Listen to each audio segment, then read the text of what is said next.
Excuse me, is the museum open? Yes, we're open. Come in, come in. This is a very impressive collection. I don't know much about art, but these paintings look very old. Oh my, yes. These are all originals, some dating all the way back before the migration. When the Gruul forced the humans to flee, saving artwork wasn't a high priority. Not much from that period survived, but we have a representative collection.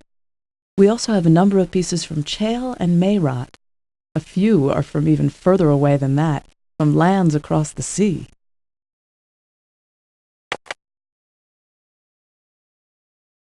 How did the museum get all this old stuff? Most of it was donated by lords and ladies of the empire.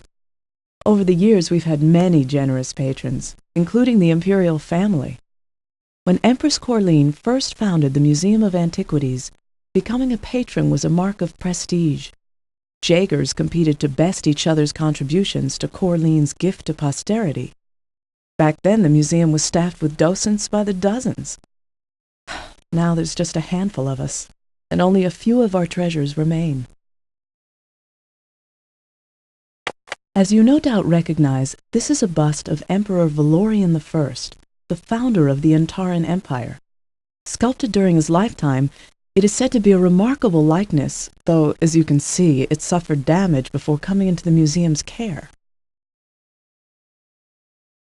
The fire wolf is an impressive creature, isn't it? It's a magical hybrid resulting from the mating of an Antaran wolf with an Etherian creature. I hear they can actually breathe fireballs, though I'm relieved to say I never saw this for myself. This drum and the other instruments are used in a Grulf dance. That dance is called the Karuf. Oh, is it really? That's Karuf with an F? Thank you so much. I'll be sure to update my reference material immediately. There's so little we know about the Grulf, and with this current atmosphere of distrust, it's so difficult to learn more. That Jaeger is a featured exhibit in our natural history collection. You should see the children's mouths drop open when they come across it for the first time. How did these originals survive the centuries? They were preserved against the elements in burial tombs, where the air is cool and dry. In ancient times, chiefs and princes were buried with paintings and other belongings to recall the world left behind in death. Sometimes miners break through the rock into these caverns, discovering a window, as it were, into our past. Our prize is that piece over there, the only known portrait of Byra Madden. We believe it dates back to before the uprisings. Who was Byra Madden? Byra Madden was a great mage during the First Wave. For decades, his legendary feats of magic brought him abundant renown and fortune. Now, a mage of such power shouldn't be able to simply vanish off the face of the earth, but that's what Byra Madden did. During the uprisings, he disappeared without a trace. The people created a remarkable tomb as a memorial to his name. It was filled with many of Madden's possessions, items of incalculable value and power. Where is this fabulous tomb? That no one has ever discovered. Legend has it that shortly after its completion, the tomb itself vanished into thin air. Many over the centuries have sought for it in vain. A few even claim to have found it. But when they attempt to return with others, the exact location eludes them.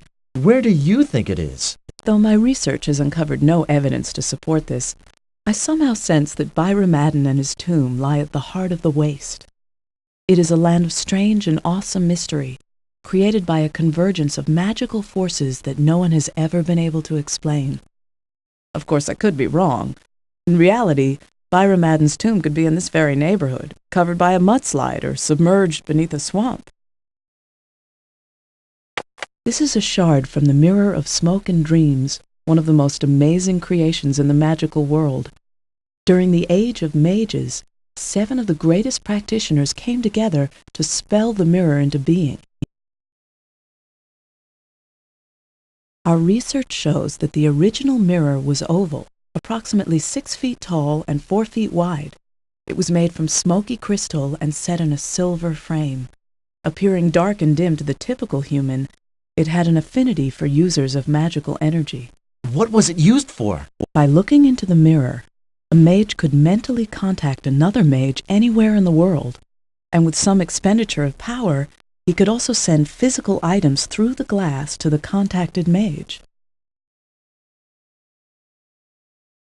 Thank you for all the information. It was very interesting. We're having a lecture series on the artistry of Trakan nest building starting next week. You and your friends would be more than welcome. I think we're busy then, but we'll see.